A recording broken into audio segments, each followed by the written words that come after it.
ఈ సమయంలో ప్రార్థన అండి. స్తోత్రం స్తోత్రం స్తోత్రం స్తోత్రం మహాగణుడ మహోన్నతుడ సర్వాధికారి నీకు వందనాలు స్తోత్రములయ్యా. ఉదయకాల సమయం అండి, ఈ సాయంకాల సమయం వరకు రాత్రికాల సమయం అండి, ఇదిగో ప్రభు ఈ సాయంకాల సమయం వరకు మరో నూతన రోజును మాకు దయచేసి జూమ్ యాప్ లోకి రావడానికి గొప్ప అవకాశం ఇచ్చినందుకు మాకు మా అందరికి ఇచ్చినందుకు వందనాలు స్తోత్రములయ్యా. దీవించండి, ఆశీర్వదించండి ప్రభా. దినదినము నేను స్తుతించే గొప్ప మనసు మా అందరికి దయచేయండి. జూప్ యాప్ లో ప్రతి ఒక్కరిని ఆశీర్వదించండి, మేలుతో మమ్మల్ని నింపండి, ఆశీర్వదించండి ప్రభా. మెండైన హస్తం నీకు గాయపడే హస్తం మా మీద ఉంచండి ప్రభా. నీకు వందనాలు స్తోత్రములయ్యా. ఈ ప్రారంభ ప్రార్థన నుంచి ఆఖరి ప్రార్థన వరకు కూడా మీరే క్రమంగా మర్యాదగా నడిపించండి. ఇంకా అనేక మంది బిడ్డలు రావాలి ప్రభా, త్వరగా రప్పించండి ప్రభా. వాళ్ళ పని పట్ల మాకు తోడు నీడుగా ఉండండి, దీవించండి, ఆశీర్వదించండి. వచ్చిన బిడ్డలందరినీ జ్ఞాపకం చేసుకోండి. చిన్న మందిగా మేము కూడి నేను స్తుతింటున్నాం ప్రభా. ఇప్పుడు నీ దాసులు నిలబడుచుండగా భూషణం గారితో మీరే మాట్లాడండి. విన్న వాక్యం మర్చిపోకుండా మరి ఉదయమైన పలక మీద గొప్ప మనసు మాకు దయచేయమని, దీవించి ఆశీర్వదించమని, చిన్న మందిగా మేము కూడాం ప్రభా. మమ్మల్ని ఆశీర్వదించి దీవించి ఆశీర్వదించి బలపరచమని యేసునామములో అడుగుచున్నాను తండ్రి, ఆమేన్. ప్రైజ్ లార్డ్ అండి. Praise the lord. దేవునికి మహిమ కలుగును గాక. ఛానల్ తర్వాత మరలా మన ముందుకు వచ్చినటువంటి శాఖకి ప్రేమపూర్వక ఆహ్వానం తెలియజేస్తున్నాను. విజయ్ కుమారి, శాంతి, అందరికీ వందనాలు. మీకు కూడా వందనాలండి. అలాగే అందరికీ వందనాలు. మంచి సమయంలో యాక్చువల్లీ మనం 26వ అధ్యాయము ఇంచుమించుగా 46 వచనాలు పూర్తి చేసుకున్నాం. మత్తయి సువార్తే జరుగుతుందాక లాస్ట్కి వచ్చాము. దాన్ని వివరించుకోవడం ఆపలేదు. జస్ట్ ఇంకొక 2 అధ్యాయాలు ఉన్నాయి, పూర్తి చేయాలని సంకల్పంతో మేము వెళ్తున్నాము. సో ఈరోజైతే 26వ అధ్యాయము 47వ వచనం నుంచి మనం చదువుకోవాల్సి ఉంది, వివరించుకోవాల్సి ఉంది. కాబట్టి చూద్దాం, ఎన్ని వచనాలు అయితే అన్ని వచనాలు చూసుకుని మనం ప్రార్థన చేసుకుందాం. మత్తయి సువార్త 26వ అధ్యాయము 47వ వచనం చదువమ్మాయి విజయ్ కుమారి.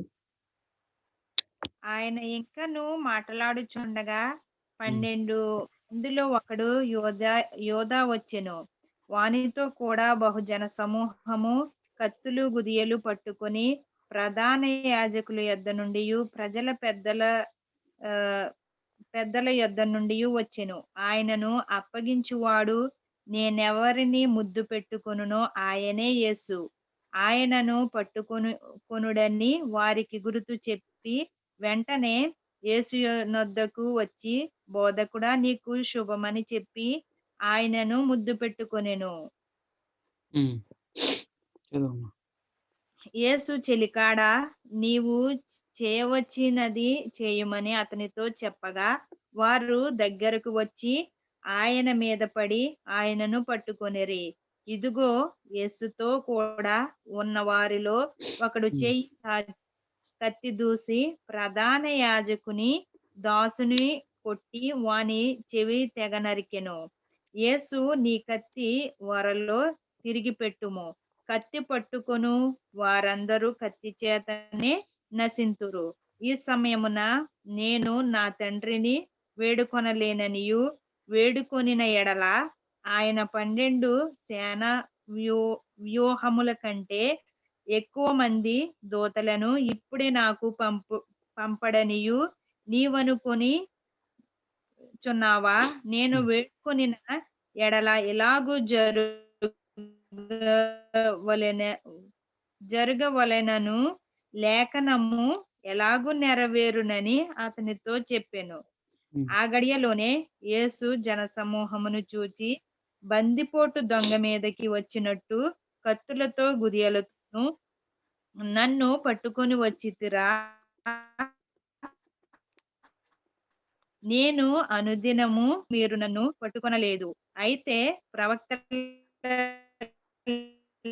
లేఖనములు నెరవేరునట్లు ఇదంతా జరిగినని చెప్పి పారిపోయిరి. చదవనండి.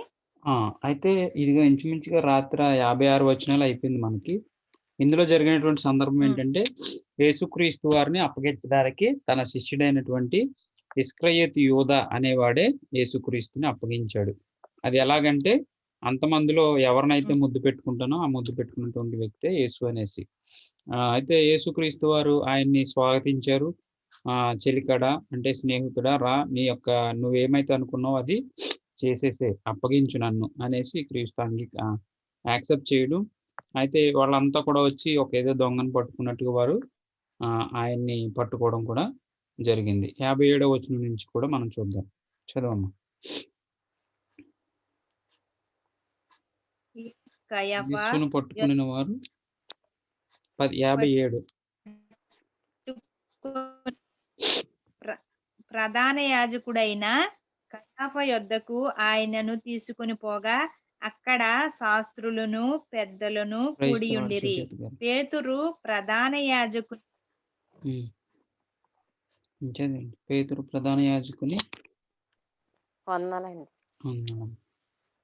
ప్రధాన యాజకుని నుండి వెంబడించి లోపలికి పోయి దీని అంతా బంట్రోతులతో కూడా కూర్చుండెను. ప్రధాన యాజకును మహాసభ వారందరును యేసును చంపవలెనని వెదుకుచుండిరి. అయితే యేసుని ఎప్పుడైతే బంధించుకుని ఎక్కడికి తీసుకొచ్చారంటే ప్రధాన యాజకుడు అంటే గనక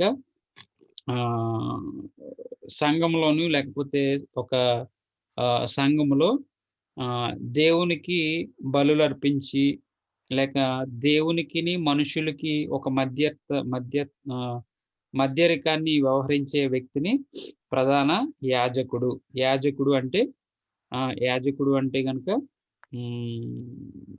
దేవుని యొక్క బలిపీఠం దగ్గర ధూపాలు వేసేవాడు, బలులు అర్పించి లేకపోతే రక్తాన్ని చిందించి అవన్నీ చేసేవాడిని ఇక్కడ మనం ఎలా ముత్తఫా అంటాం కదా, ముత్తఫా సంథింగ్ ఏదో ఈ సల్లి చేసేవాడిని, లేకపోతే దైవజనులు అంటే అంత ప్రాధాన్యం కలిగినటువంటి ఆ వ్యక్తి దగ్గరికి యేసుక్రీస్తుని తీసుకొచ్చారు. అయితే అక్కడ ఎవరున్నారు? శాస్త్రులు, పెద్దలు, వీరంతా కూడా ఉండడం జరిగింది. అయితే పేతురు ప్రధాన యాజకుని ఇంటి ముంగిటి వరకు ఆయన దూరం నుండి వెంబడించి లోపలికి పోయి దీని అంతా ఏమవునో చూడవలనని బంట్రోతులతో కూడా కూర్చుండెను.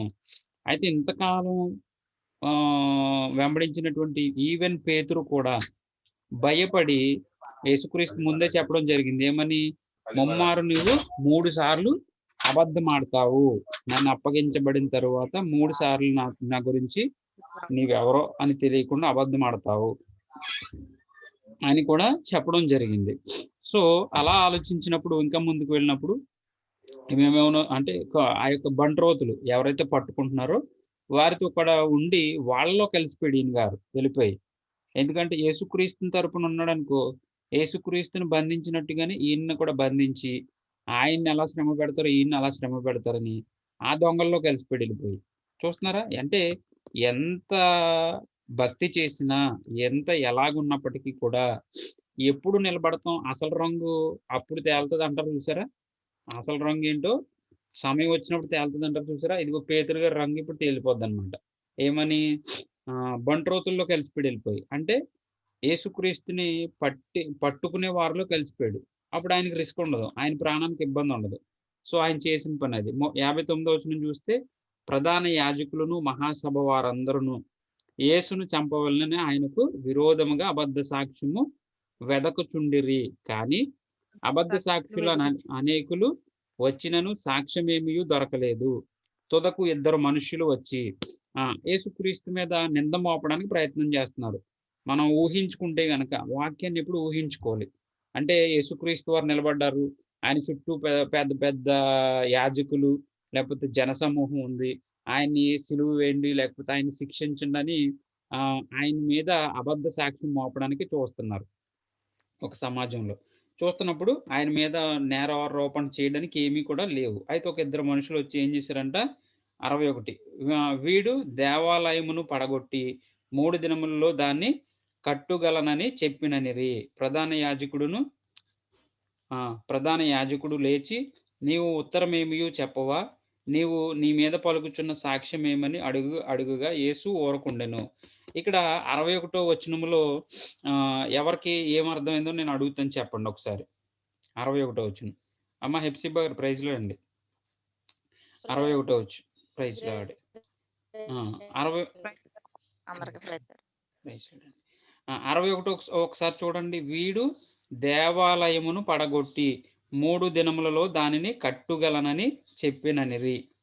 యేసుక్రీస్తు అన్నాడంట. ఏమనంటే ఆయన మీద నేరం మోపుతున్నటువంటి నేరం ఏంటంటే బాగా గుర్తుపెట్టుకోండి.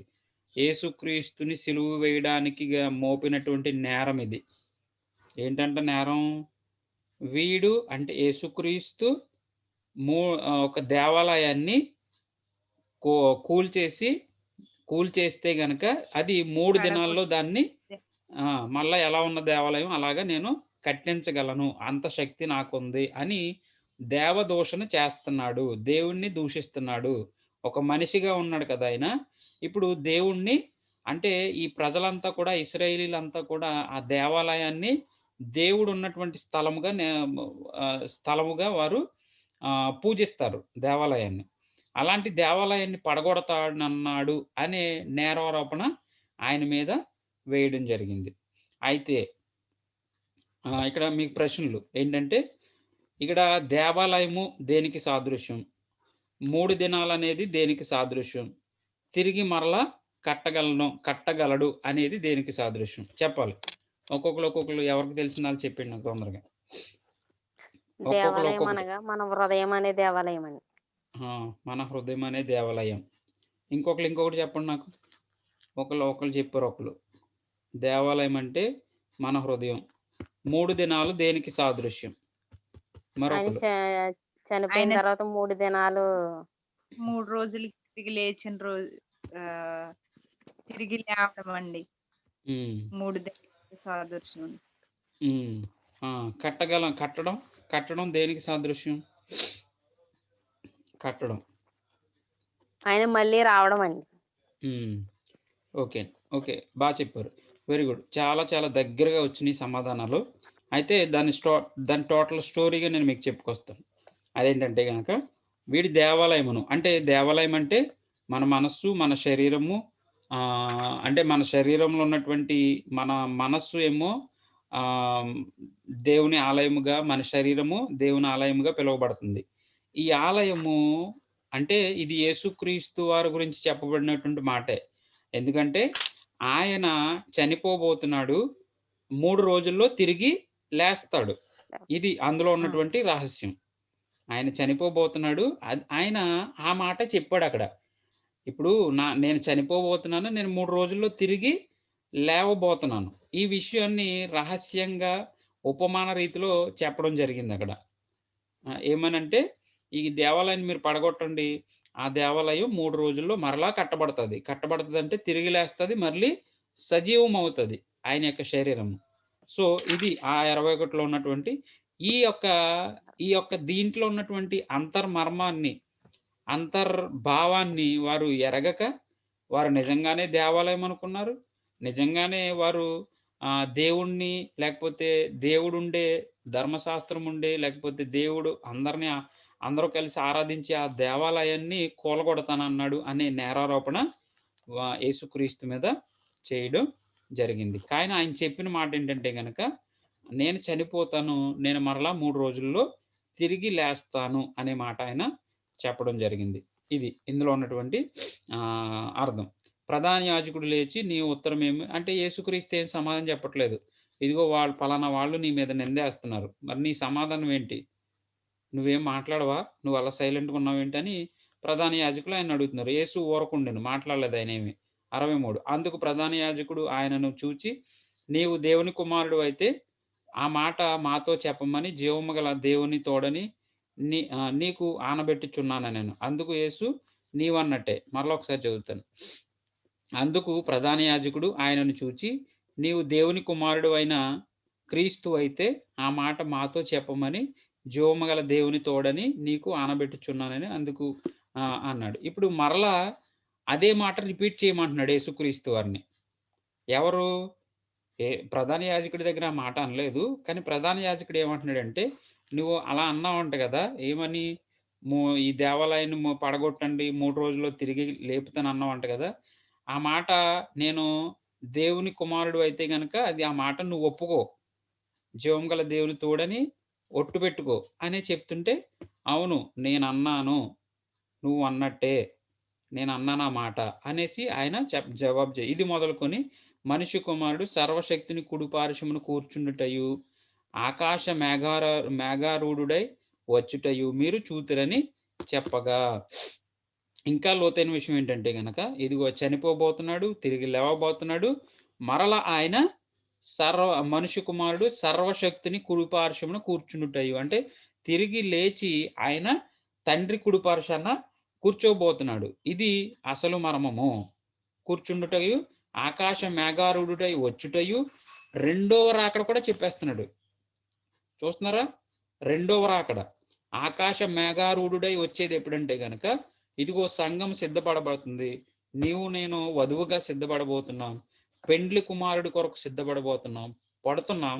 వాక్యం ధరించుకుని పెండ్లి కుమారుడిగా సిద్ధపడుతున్నాం. సిద్ధపడుతున్నటువంటి నిన్ను నన్ను లేకపోతే సంఘాన్ని ఆయన తీసుకొని పోవడానికి ఒక వధువు ఒక వరుడు చూడండి పెండ్లి స్టేజ్ మీద వరుడు పెండ్లి కొడుకు పెండ్లి కుమార్తె కోసం ఎదురు చూస్తాడు. పెండ్లి కుమార్తె ఎంతలాగా సదురుకొని లేకపోతే ఆమె మేకప్ చేసుకుని ఆమె చీర కట్టుకుని ఎంత లేట్ చేస్తుంది. ఇదే గొప్ప మర్మం అన్నమాట. అది నార్మల్గా ఏదో జరుగుతున్నటువంటి విషయం కాదు. అది దైవికమైనటువంటి మర్మమే. దైవికమైనటువంటి అందరూ మీ మీ వందనాలు చెప్పండి. అదే బెటర్. మనం ఓకే, వెరీ గుడ్. అయితే అది దైవికమైనటువంటి మర్మం అయి ఉంది. పెండ్లి కుమార్తె చక్కగా రెడీ అవ్వాలి. అయితే ఫిజికల్గా మనం చేసే పెళ్ళిళ్ళు లేకపోతే మనం చూసే పెళ్ళిళ్ళు లేకపోతే మనకైనటువంటి పెళ్ళిళ్ళలో మనం చూసినటువంటి స్టోరీలు అవి. పెండ్లి కుమార్తె లేట్ చేయడం, ఆ పైనుంచేమో ఒక స్వరం వినపడుతుంది, దయచేసి పెండ్లి కుమార్తెని తొందరగా సిద్ధపరచండి. విన్నారా? అలా లేట్ చేశారా మీరు? Very good. ఓకే. సో ఆ స్వరం ఏంటంటే గనక వాక్యమై ఉంది. పెండ్లి కుమారుడు సిద్ధంగా ఉన్నాడు. పెండ్లి కుమార్తెగా నీవు నేను మనం అంతా కూడా ఆ విధంగా మనము ఒక సంఘముగా సిద్ధపరచబడాలి. వధువు ఎలా సిద్ధపరచబడుతుందో అలా సిద్ధపరచబడి ఆ స్టేజ్ మీద ఉన్నటువంటి వరుణ్ణి ఎదుర్కోవడానికి ఆ పెండ్లి కుమార్తె బయలుదేరుతుంది. బయలుదేరడం ఎలా బయలుదేరుతుంది? ఆమె చుట్టూ దైవజనులు, ఆమె చుట్టూ భజంత్రీలు, ఇవన్నీ కూడా చూస్తున్నారా ఎంత విచిత్రమైన. అదే విధంగా రాబోయే మనల్ని ఎదుర్కోవడానికి రాబోతున్నటువంటి యేసుక్రీస్తుని ఎదుర్కోవడానికి కూడా మనము వాక్యము ధరించుకుని మనం సిద్ధపడుతున్నాం. ఈరోజు ఇంతలా వాక్యం నేర్చుకుంటున్నామంటే దేనికంటే గనక ఆయనను ఎదుర్కోవడానికి. బుద్ధి కలిగినటువంటి వారి వలె మనము మన డ్యూటీల్లో నూనె వాక్యానికి సాదృశ్యం. అందుకనే నూనె రాసి స్వస్థత కొరకు ప్రార్థన చేస్తారు. నూనె వాక్యానికి సాదృశ్యం. నూనె ఒక దీపాన్ని వెలిగిస్తుంది. దీపాన్ని ఆరిపోకుండా ఎక్కువ సమయాన్ని వెలిగించేది.